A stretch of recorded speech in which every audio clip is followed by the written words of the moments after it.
Hello guys and welcome to SteveKnows. This week's update is packed with Oculus changes and honestly 90% of this is great news for VR and for Quest owners.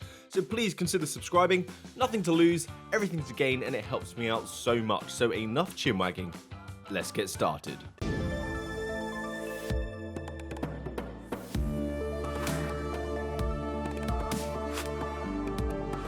So a new Quest model has been leaked showing off a mid-tier storage model for the Oculus Quest 2 with 128GB to play with. As games have been growing in size and people's libraries increase, the base model of 64GB just may not be enough anymore.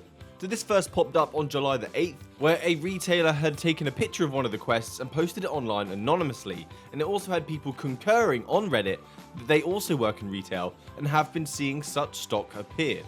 A French website, also LDLC, also slipped up and had a posting for this 128GB model that was removed shortly after it was posted. The post was €349, which is the price of the current base model. So are they going to be swapping out the 64GB for the 128GB? Are they going to reduce the price of the 64GB? Do you think this rumour holds any validity? Myself, I can see this happening for sure, but it would be an amazing deal for us if it kept the same price point, but improved the base model specs, and that way they can try and get more software sales. Let me know down below if you're into this 128GB model. And of course, you probably know by now the version 31 update is incoming for the Oculus Quest, and I've not seen many epic, insane talks about this update, although it does contain some pretty epic and insane features that could potentially change the future of the Oculus Quest. So as soon as you have the update, you can try out some of these as it's supposed to be rolling out now. And the first one to go over is it's now easier to invite your friends into a game. They have created multiplayer APIs for developers to use within their application. So for any app that opts into this feature, you'll be able to invite friends or people that you've recently played with to your current game session via the universal menu. So if you had a good bro or actual romance going on in a game, you can just go to the recent menu and send a friend request or invite them to a new game. You will now also be notified when your friend takes action on your invite, so a bit like a read receipt system. And also when you're invited, you will receive a notification containing information about who sent the invite and the app that you're going to be invited to. You can now also view and manage the group of people that you're playing with your party right from the universal menu without having to leave the app. Fantastic. I hate having to close apps to do something just so simple. Like I want to check the store, I've got to leave my game to do so. The next feature is to do with invite links. They have allowed you to create an invitation link which will take anyone that clicks on it or uses that link to the same location in virtual reality. The link can also be created and shared using the Oculus mobile application, and you can then use that invite link to text to a friend, post it on an online community, and I can see this being incredibly useful to have links that allow people to click on it and take them to a game that you're playing. These persistent links is going to be great for Discord channels, custom rooms, and things like that where you want people to hang out. There's also Airlink updates. They've improved the dynamic bitrate to reduce the occurrence of stalls and the high latency of Airlink, whilst also improving the visual quality. High quality wireless VR? Check. They've added the ability to access the Oculus menu during a connection timeout. So when you see those three dots on screen, and normally you just can't do anything, you're like stuck in limbo. And I've previously been in this and I've had to turn my headset on and off again. Now you'll be able to use the Oculus menu button and bring up that Oculus menu. Next is to do with Messenger. It seems they are making it much more like Facebook, as in Messenger now you can send reactions too. They've also added send receipts for anyone wanting to feel sad or left out, because that's all read receipts does really, doesn't it? Oh, they've read it and they didn't reply. Oh, and the next one is to do with USB-C audio. This one is kind of cool. I think it should have existed anyway, but you can now use USB-C headphones with your Oculus Quest 2. Just plug it into the USB-C slot and it should work. There is a list of supported headsets as well, but if you've got one of these and it's not on that list, it's worth a try anyway. Although mic support will not be supported via these ports still. Hopefully custom mics will come soon though. The universal menu, the library, the settings, the notifications pages, they've all been made larger and bigger for improved ease of use. They've also added some security settings where they've created a dedicated security settings page in the headset where you can set or reset your unlock patterns, your password, and other security configurations. Before, it was part of like the device settings page, but it's nice that they've extracted it and made it super clear where to find this kind of thing. They've also added the ability for you to save your passwords in the Oculus browser, so you can safely type in your password, the browser will save it, and it will then autofill in the future. You can also seal the use of these passwords and the autofill behind an unlock pattern for added security, just in case other people use your headset. If you are someone that uses the browser all the time, this is going to be very, very helpful. I do love this feature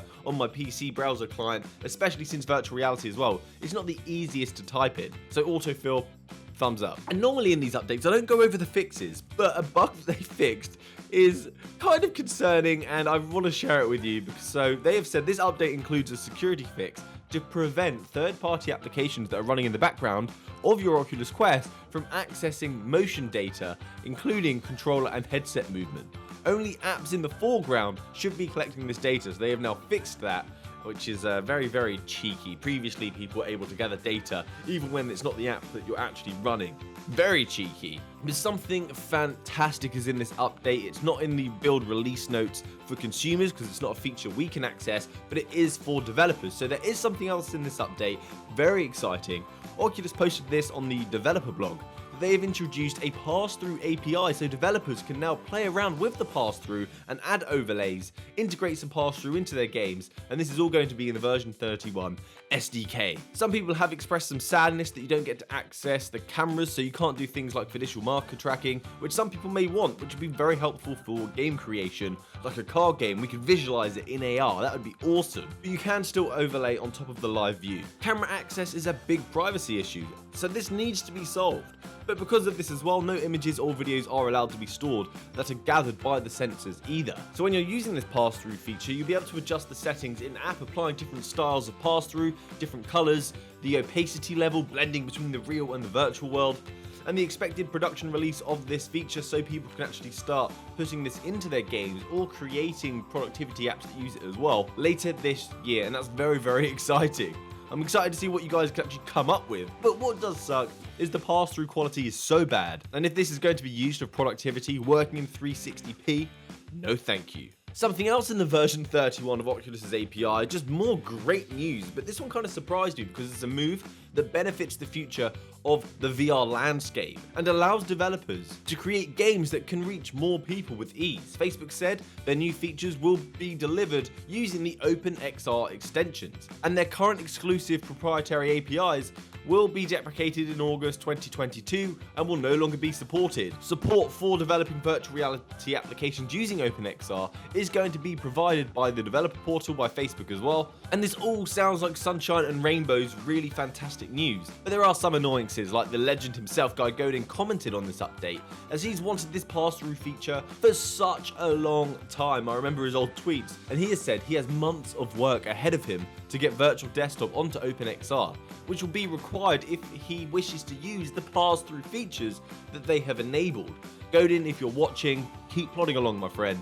You are an absolute legend, and you will get there. And amongst this madness, Oculus have actually removed features in the version 31 update. You may know Basti564. He has the repository that has the Quest application that allows you to access in-progress or unfinished services on the Oculus Quest, such as the Guardian portals. He has confirmed this feature where you could create a portal that had a pass-through into the real world. This feature, which was never officially released, has been removed from the source code. So if you used to use that portal, I'm sorry guys, it's gone. This is maybe because of the pass-through integration. The portal would no longer be required anymore, as you can blend pass-through and virtual worlds using this new pass-through API in the version 31 SDK. Let's finally touch on a couple of games before wrapping up. After the Fall has been delayed again, one of the most anticipated titles for VR this year.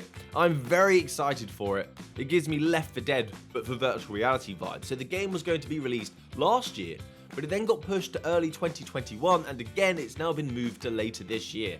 They did release a statement and it said, with After the Fall, we have set ourselves with the ultimate goal of bringing you the best possible 4-player co-op experience in virtual reality to ensure a smooth multi-platform launch with cross-platform support. So we are giving our development teams the time they need to finalize their work.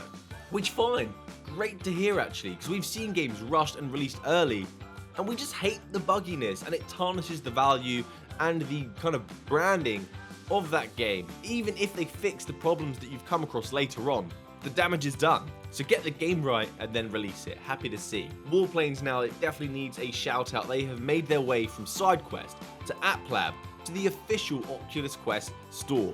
This was a game that I was so impressed with on SideQuest, and I did wonder why it didn't have an official release.